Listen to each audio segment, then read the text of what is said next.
Liver fibrosis occurs when abnormally large amounts of scar tissue form in the liver.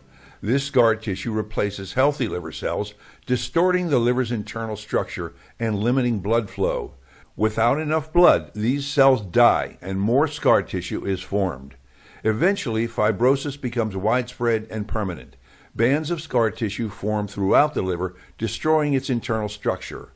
Scarring also limits the liver's ability to regenerate itself so it can perform its many metabolic functions. Fibrosis itself is not a specific liver disease, but rather the result of other disorders and conditions. Such causes can include fatty liver disease, a common disorder that occurs when excessive fat accumulates in the liver. Diseases caused by viruses such as hepatitis B and C. Genetic liver diseases such as hemochromatosis and Wilson's disease. Diseases caused by drugs, poisons, and industrial pollutants. Usually, fibrosis produces no symptoms unless significant damage from scarring has already taken place. Severe scarring is called cirrhosis. Cirrhosis can reach the point where the liver is in danger of failing. Once the liver fails completely, only a liver transplant can save the patient's life.